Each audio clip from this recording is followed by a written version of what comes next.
little more films.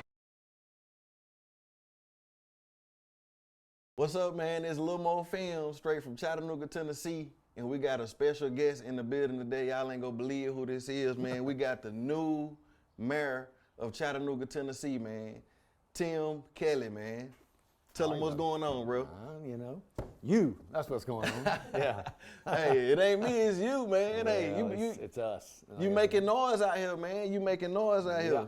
So most people probably know you as the CEO and owner of Cadillac. Kelly Cadillac back in the day, and then it was, gosh, we had GMC, Mitsubishi, Saab back in the day, Subaru, had a lot of different car lines, but slid out of the car business, at the end of last year, partially to focus on the mayor's race, partially because time to go. Gotcha. But have been involved in a lot of other businesses as well. So yeah. You was you got the soccer thing going on too. You put on that. Yeah. The soccer team. That's big. It is big. So you a big soccer fan? Yeah, I am. But I'm as I say a lot, Chattanooga FC is more about Chattanooga than it is about soccer. I got you. It was the first place I really saw the spirit of Chattanooga really, coming alive in a positive way. Okay. And that's where really the inspiration to run for mayor came from. I got you. It's something else. Okay. Let's talk about Tim Kelly growing up, man, in Chattanooga, Tennessee. Yeah. How was it growing up for Tim Kelly? Well, it was good. Children are children, and you only recognize things in retrospect. I didn't come from old money or anything like that, but my dad, having run the Cadillac dealership, we weren't hurting. Went to private school, went to Baylor School, and it wasn't until I left and went to New York. I was lucky enough to I was offered a scholarship to go to Columbia. I was a John Jay Scholar up at Columbia, and it was when I got to New York and Columbia that I kind of looked back and thought, there were parts of that were pretty messed up, Gotcha. And part of that was how I began to really get engaged in equity work and thinking about how Chattanooga needed to change. I got you. That makes sense, man. That makes sense. So what do you feel like a lot has changed in Chattanooga since you was a young man, since you was a child? Not enough. That's the thing. I told the story on the campaign trail quite a lot. I went through, both my parents were very involved in civic service, public service. Worked on, Chattanooga's got a great nonprofit community, and they were on boards and things, and you see a lot of that, and a lot of times it's just so that you get your name in there. But they were really truly engaged. My mother in particular was very engaged in community work. So when I got back, she had been the chairman of the Girls Club, and she said, you need to join this board, if they'll have you. And I did. It was then Girls Inc., and I joined it. Didn't know what I was doing, or how I could help, but it got me. And shortly thereafter, I did the Leadership Chattanooga program in 1991. I can't find anybody that went through it before me. That's how old I am. But it was, this came up during the campaign a lot. 1991 to 2021, what is that, 30 years? Yeah. 30 years. It hit me while I was the chairman of the Community Foundation just a couple of years ago that no, we hadn't made enough progress. In that 30 years, the issues around public education, around equity, around economic divides, and we haven't made enough progress. So that is the thing that made me, that and the 2016 election were the things that just shook me to my core and made me realize, well, if you think you can do a better job, you got to step up, throw your hat in the ring, and because I never really saw myself as somebody. Jenny now, she's a little different. She was like president of her class. Yeah. Were you president of your class? My wife's over there, but I was never that guy. But the world's full of stories of reluctant leadership. But I just found myself in that place where I had to try, and lo and behold, here I am. I got you. Yeah. I got you. Okay, yeah, that's good. So it's safe to say that your family always been involved in the community since way back. Miss Betty Sue. That's her name, right? Miss Betty Sue. Yes, yeah, that's indeed. it. Yeah, she played a big part in everything. Yeah, and she your played father. a huge part. She was, she came of age at a time. I think she graduated from. She was smart. Now she was a really smart lady, and went through I think she graduated from Vanderbilt in 1961 or two, and back when and she told all kinds of stories about being discriminated against as a woman there academically. People, you don't belong here, and you don't belong in this class, and had she been born 10 years later, I think she probably would have been a very successful business person herself. Gotcha. It was a different time period. Different time. And so she channeled her energy in other ways and other constructive ways. But her spirit of public service is really, what lives in me. I got you. Yeah. I got you. And nothing wrong with that, man. Nothing wrong with that. Yeah. So, I want to change gears a little bit. Let's talk about perspective, perception versus reality. Yeah. It's been said that it's two sides to Chattanooga, possibly three now, Right. with the Hispanic community Right. coming in and Volkswagen and all that, bringing in different cultures to the city. How does this change affect you? How does it being two sides and three sides of Chattanooga, and you coming from your perspective? Yeah. We all got different perspectives. Oh, yeah. You know what I mean? So just tell me your perspective on Chattanooga. You know what I mean? From Well, I will say this. I'm not just like a pure white bread guy. African Americans were very, very instrumental in my life growing up.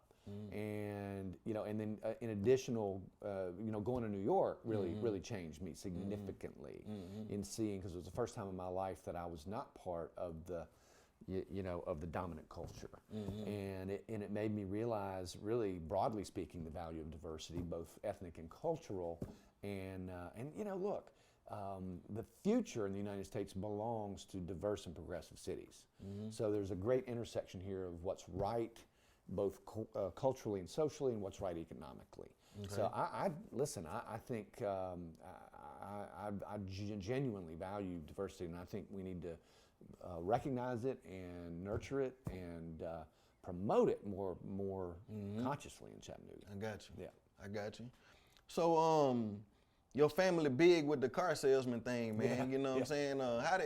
How did y'all get involved in that, man? And what did you learn from that? Because a lot of times, car salesmen get a bad rep. Yeah. Me personally, I think that's from TV and marketing and Yeah. promotion, because every time you turn on the movie, especially you go watch a Chevy Chase movie or something, he go buy a car and the car salesman trick him and he get out the road and the car break down and exactly. you can't, so I feel know the like, reputation. I you know lived what with I it mean? for 30 years. How did your family get into selling cars, and how does that bad stereotype affect you? Yeah. So my grandfather, well, actually, believe it or not, born on the back of Sand Mountain on a farm, dirt poor, and left. And he died the year I was born. Okay. Died in September. I was born in April. So I only know him through what I learned from other people. Gotcha. But he actually went and lived in a boarder's house to get through high school down in Collinsville, Alabama, and then went and worked his way through Birmingham Southern down in Birmingham. Got hired in, I believe it was 1929, right when the Great Depression was hitting, by General Motors, and worked out of the Tampa office at what was Motors Holding Company. And that still exists today, was the part of the company at General Motors that would go and set up new dealerships and take down ones that were in bankruptcy. Gotcha. Well, along came the Great Depression, and Cadillac Oldsmobile LaSalle of Chattanooga went down the tubes, and they sent him to Chattanooga to manage to manage it in receivership, essentially. Okay. And being so close to where he grew up, he stuck around. He just stayed here and got in the car business. He only had one surviving child. He had another son who died shortly after childbirth, but my mother was his only child. So when my mother and father got married, they both worked for IBM, living in Columbia, South Carolina, and and it was, again, not a time in the mid '60s when a woman was expected or to be able to do it. So my dad was a mechanical engineer by training. He came back and started working at the dealership in 1965 or so. So, we were never really car people. My dad was an engineer. He was in the Army for a lot of years before that. And, we don't collect cars. We weren't into cars. It was really more about the people. And I think that's why our dealership always enjoyed such a good reputation in the community, because it really wasn't about, honestly, it really wasn't even about the money as much as it was about running a reputable business where we treated people with respect.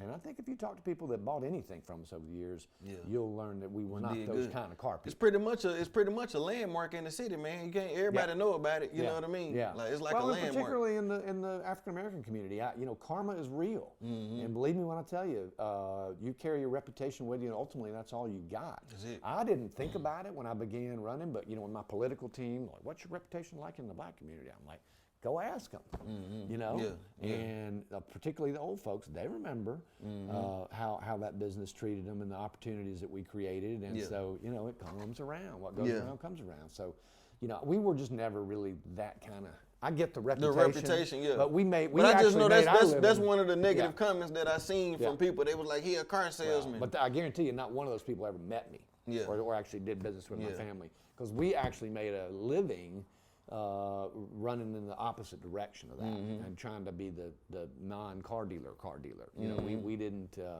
we just never did any of that foolishness. If you see our ads were never those kind of ads. That's right. We just didn't do it that way. Yeah. Yeah. And I heard you say Sand Mountain.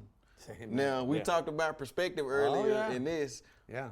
The perspective that we got, they told us when we was little, don't never go up the Sand Mountain. For real. Don't never go. No. They saying, do not do it. Yeah. Don't go. And I can't speak to why my grandfather was the way he was, but he was a pretty progressive guy. He was one of the we had the first African American car salesman in Chattanooga at the dealership there. Dang.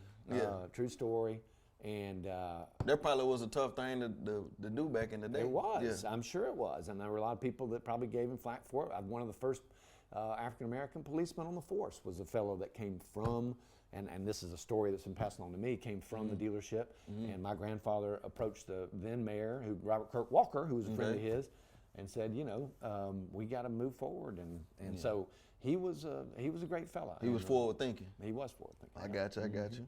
So you on this new chapter in Tim Kelly life. You officially the mayor of Chattanooga, not officially, Tennessee. Tomorrow. Well, you know, tomorrow. it's Tomorrow been set. So officially. tomorrow, you will be the official. I'll get sworn in at, you know, I don't know, 10 o'clock or something like that. Yeah. That's it, man. So you did that. What made you say, I'm running for mayor, man? I'm gonna do this. Like what happened in your life to make you say, I'm gonna run for mayor, man, and I can get this job done? You know, it's funny. It was an accumulation of things, because at first little things and big things. So here's a little thing. I got real frustrated with the sign ordinance because I wanted to put up a sign at the dealership, just a simple flag about half the size of that one. It said, you know, bargain corner or something, simple, tasteful, just on a light pole 100 feet off the right of way on my lot. And I went to do it, and the guy said, you can't do that. And I said, huh? He said, no, it's against the sign ordinance. And I was like, but it's 100 feet on my right of way on my property. He's like, doesn't matter. And he said, no, I'm not joking. So he said, it's on the website, go look it up. I looked at it.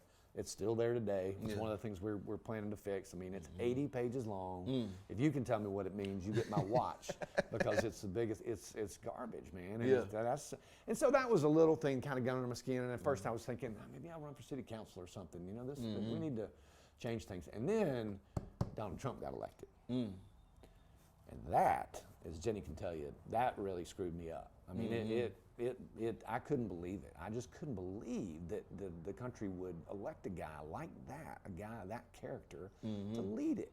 And then, and worse yet, because see, I was in New York when all the Central Park 5 stuff started, and I was mortified by it then. And I just thought, well, good riddance when he sort of fell out of view. And then when he came back into view and entered the nomination, it was like a nightmare to me. And so, but when it happened, I thought, well, on the one hand, I thought, well, if that fool can get elected president, you know, maybe we shouldn't worry about our credentials and things so much, you know. And on the other hand, I'm like, you know, if you think that ethical leadership matters, then if ethical people or people who think they're ethical, you got to get over yourself and get over your fear of failure and step up and throw your hat in the ring. Just jump out there. Yeah, and that's what it was. A little bit of a journey. I had to talk to Jenny and ask her permission, and she, you know, she was used to the public limelight because her father was a football coach, and so. I'm pretty sure that helped. You know, it helped, yeah, because she'd heard from haters before, you know, and there are plenty of them. So between that and the encouragement of some other folks, I just said, okay, I'm going to do it. You know, I got you. Yeah, I got you. Well, you done did it, man. You in there? You get sworn in tomorrow. Yeah. So, like in the past, man, we done had mayors come through. They come to the hood. You know what I'm saying? It's election time. They take photos. They do videos. They kiss the babies. They do all this stuff. But then when it's over with, you never see them again. Right. You know what I'm saying? What do you plan to do to different to change that perception in this social media era that we living in now? Because in the past, you know, it wasn't no social media. You can kind of hide behind stuff and you ain't never had to see them. Yeah. But now it's like people are forced to be out there. Like, well, look, I mean, again, I've said it before, I'll say it again. Like, I'm not a politician. I really hated that whole process. That was just the, you know, I'm using an analogy I probably shouldn't use, but it was the sandwich I had to eat in order to get the job, right? To get hired. And it's the work that I look forward to doing. I'm not going to ever run for anything again. I'm looking forward to really making a difference in Chattanooga. And I'm going to be out in the neighborhoods doing it. We'll have regular meetings with neighborhood associations.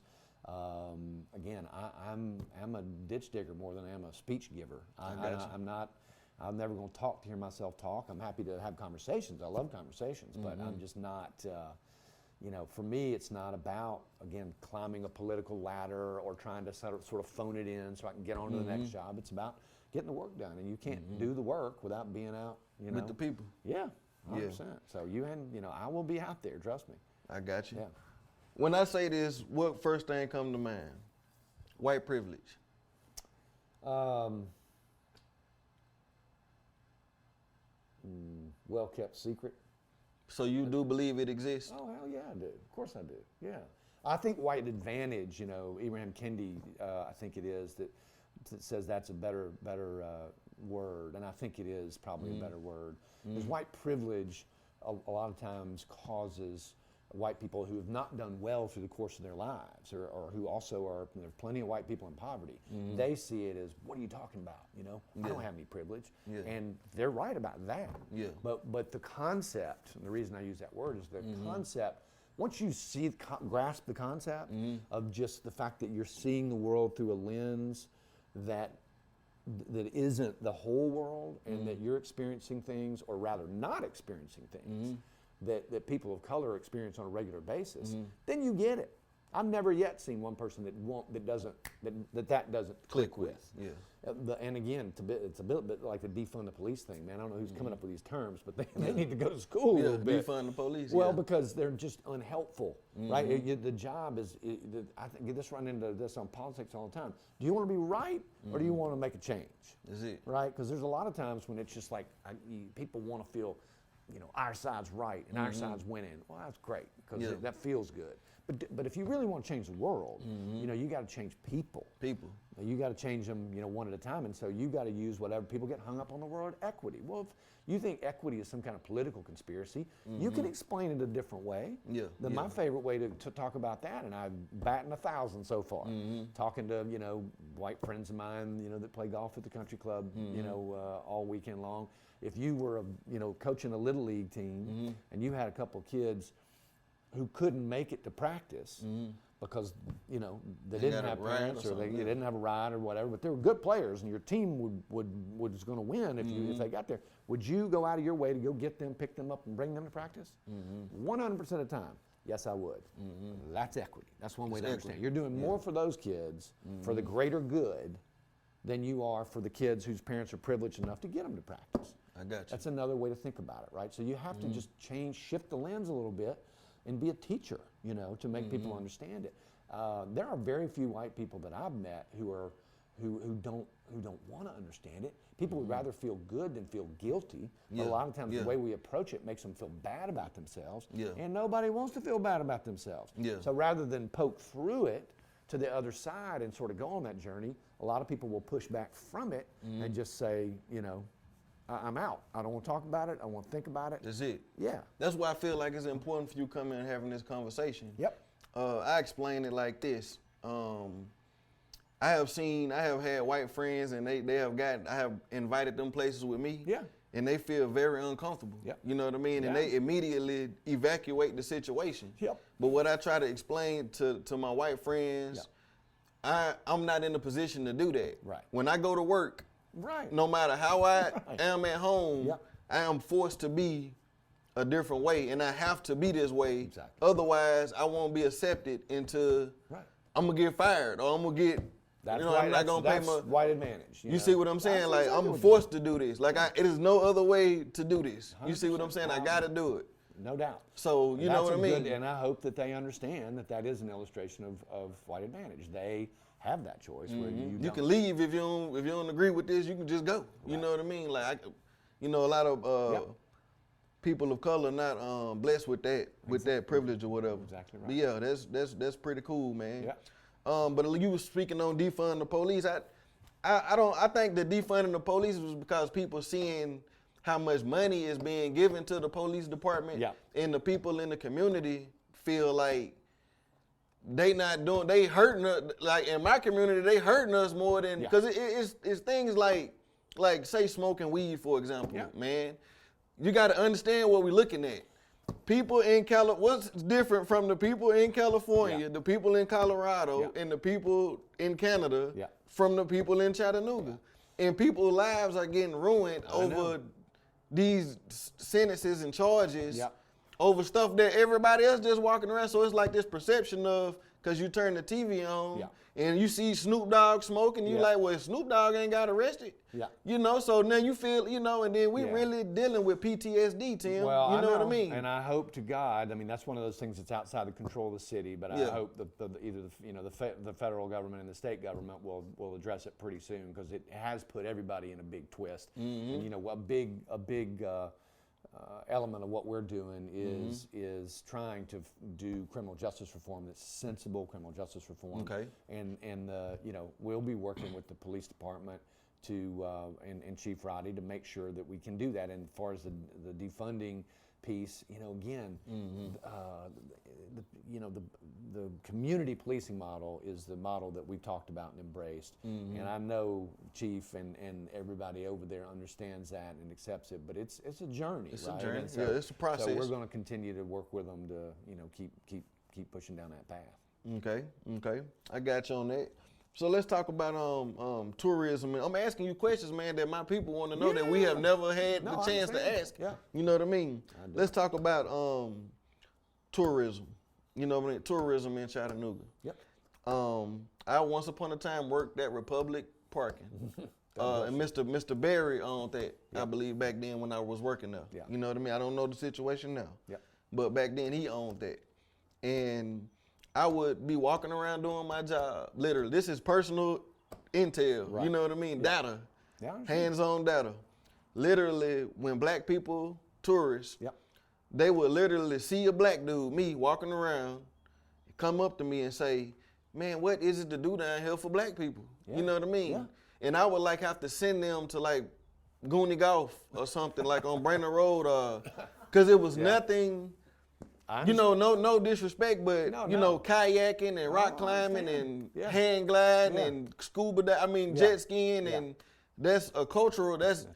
So when from our perspective, it seems that, because I just got on the internet and I seen the top 25 things to do in Chattanooga, and it was all stuff that, no offense, but white people do. Exactly. You know what I mean? Yeah. So what are we doing to promote things to get the full growth of Chattanooga? I feel like, so it's there's two things. Yeah. One, I think, is definitely, when I was on the trustee at the Benwood Foundation, we talked a lot about this, and the Styles Hutchins Fellowship at UTC was based around this, and the first cohort that came through, these young students graduating from UTC said, the whole idea was, how do we retain talented young black people in Chattanooga? And they said point blank, there's nothing for us to do here, right? So the seed of that is economics. Okay. Our business has got to have free cash flow to survive, and so we've got to be more. And I think the city can do more to support, festivals and institutions and businesses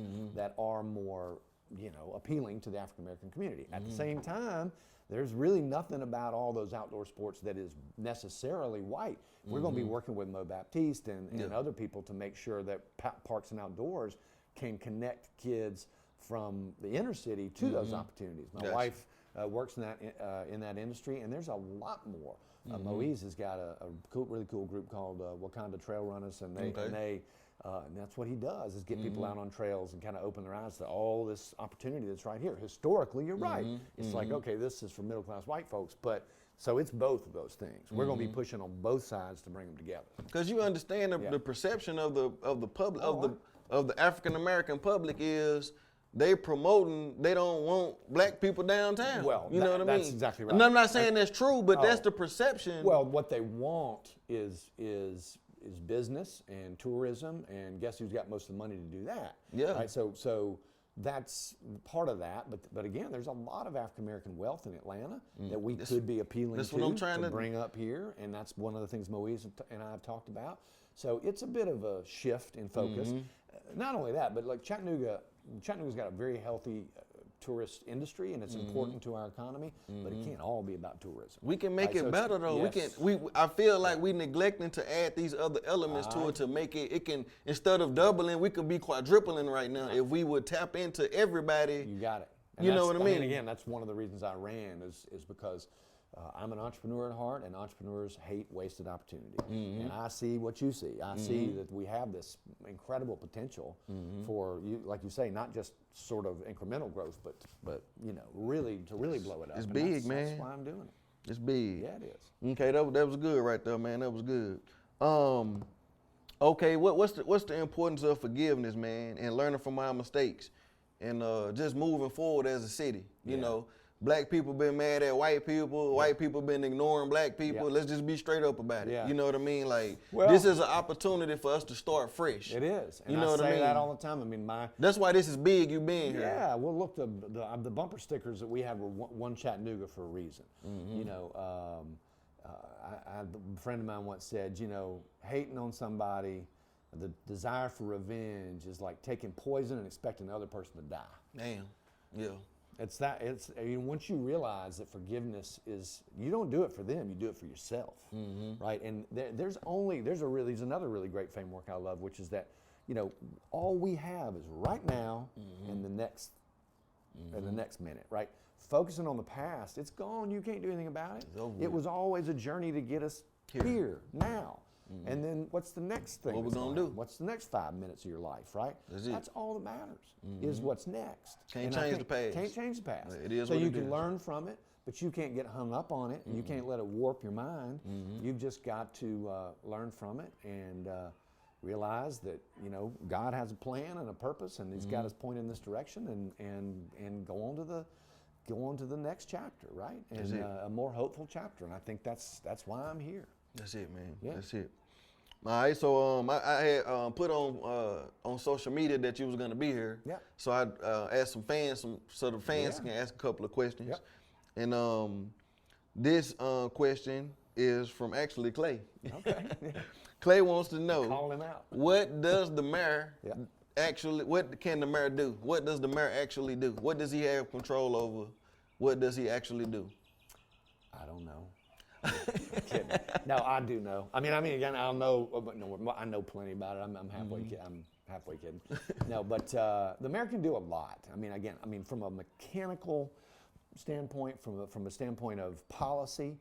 I mean, the mayor obviously controls a number of critical departments: economic development, community development.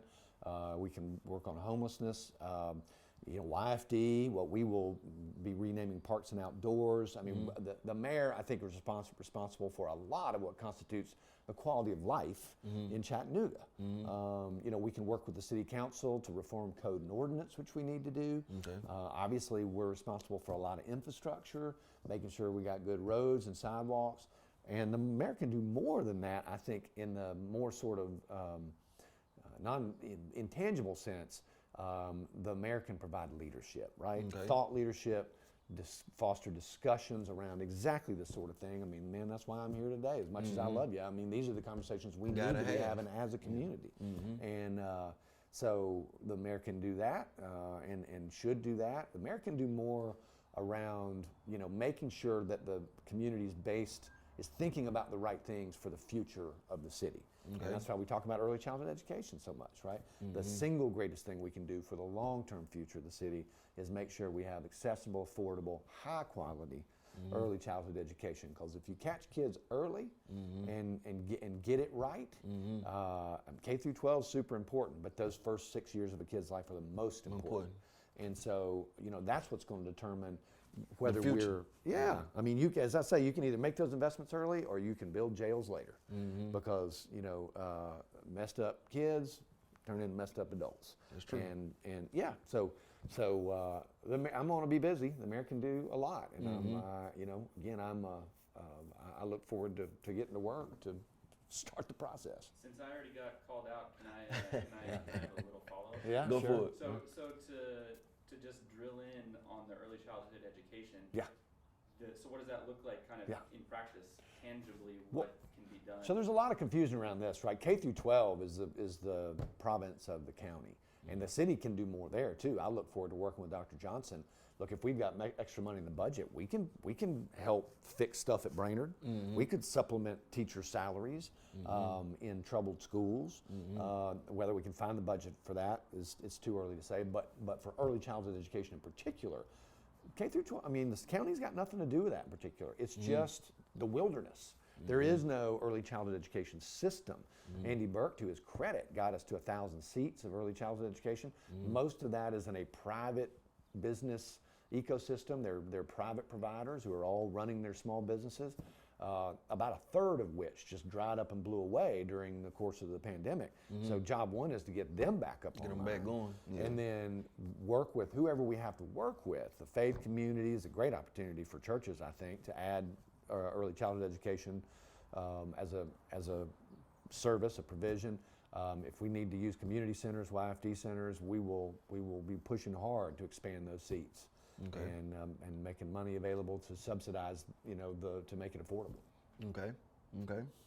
And I should say that with knock on wood, we should be getting some help from the federal government to do that. And if we do, then we'll be able to expand more dramatically. Yeah. All right, that makes sense. Yeah. Good question, Clay. This is another fan question. This is from Foduce Trey. He said, "How do you plan to stay active in the community, and why should we believe you?" Wait and see. What can I say? I mean, you shouldn't. I get that you wouldn't believe me, and there's been a long line of politicians and white men in particular who just said whatever they needed to say to get on to the next thing. But there is no next thing for me. This is the only, this is my only political ambition. So, don't believe me if you don't want to believe me, but just hide and watch, as they say. I got you. I'll be there. I got you. All right, and this is the final fan question. They want to know how could we prevent a lot of police brutality that's been going on. Yeah. You know what I mean? I know what I mean. I mean, man, I've been watching the news. That's a serious thing. Like, Yeah, I mean, of course. especially. Yeah, I mean, it. We had our own cases now that here. I am in Yeah. this position, I suddenly feel the weight of this responsibility, and God forbid we should have an incident like that in Chattanooga. I think a lot. I don't think it's coincidental that a lot of these are happening in parts of the country in the upper Midwest where culturally things are a little different and not better, right? I've spent a lot of time in different parts of the country, and I won't speculate on why that might be, but I will say, first of all, our police department is a lot more forward thinking than a lot of people realize. And I remember when what hit the fan last summer, diving in with Monty, Brule, who was talking about it at the time and who I've been friends with for a long time, realizing that, man, the old 8 Can't Wait movement. I mean, Chattanooga CPD was on 7 of them already at that point, prior to the George Floyd tragedy. So I think full credit to our police department. I mean, we are not there yet. We got a lot of work yet to do, but I think we're on the right track, and I look forward to working with them to, keep going. Hey, you ain't gonna never see no dog make a cappuccino. No, that's very true. That much is true. Not yet. I've never seen that yet. You see what I'm saying? Yeah. So look, man, what's your view on hip hop in Chattanooga, man? And how do you feel like the city could? Ask her. No, my wife is like the biggest hip hop fan. Yeah. I know. White or black. I mean, it's crazy. I mean, she's off the hook. When it, Do you feel like it can help? Do you feel like I don't understand if the people in power who run the city realize how effective hip hop can be on the community, and why we don't utilize positive that more? And negative. Well, she's gonna be my hip hop ambassador. You can just mark that down. So all right. So you we'll will be in tune with the hip hop community. We were at that thing at Chatty's the other day. That we're coming back. Okay, there we go. Drag me back. There's no, and I loved it too. We want to see you, man. I'm a drummer. You know, so I'm more sort of, I'm a little more old school, but I listen to all kinds of music. I'm actually more of a reggae guy, truth be Okay. known. All right, Bob Marley. Okay. I mean, all the I way love up it. to, I'm a dub reggae guy. I'm a Okay. Okay, I got you. Yeah. All right. Yeah. All right. So I do this thing what I call speak it into existence, man. I heard a lot of that during the course of the campaign. Yeah, Okay. Yeah. I want you to for the next 5 years of your life, man, I want you to speak something into existence because I believe words are powerful. Well, you know, it's an interesting cultural difference, I think, between the African American community and the white community here because you're right. You know, I heard that people would say, okay, they call me Mr. Mayor before the election, and I would say, man, stop, you're going to jinx it. You know, white folks a lot of times would be like, you're jinxing it. And, you know, some people get kind of upset with me, like, no, it doesn't work that way. You have to speak in existence. Well, it turns out they were right because I should have not, I never should have doubted the results. They weren't even really close, you know. Okay. So there's a lot to that. I'm getting used to the idea, but I mean, our grand strategy all along has been one Chattanooga. So that would be the thing that I'm going to speak into existence. In the next 5 years. I mean, look, if we can do it in 5 years, it'll be nothing short of a miracle. I think it'll take longer than that, but I think if I can get the community on the trajectory, you know, and get these conversations going. Plant the seed. And plant the seeds, then that tree will eventually grow into something we can be proud of. Hey, a bird can't lay an egg in the air. Yeah, this is the second one for you today. Yeah. With that being Confucius. said, No, I like it. Yeah, I like it. look, man, we got the new mayor, Tim Kelly, in the building, man. You just heard it exclusively here. We about to change the game, Chattanooga. This is what it looks like. We got to have these tough conversations. Yes, we do. And you're hearing it here first. Only one who can get you this. Little More Films right here with Tim Kelly. Thank you, sir. Thank you, man. All right. Little more films.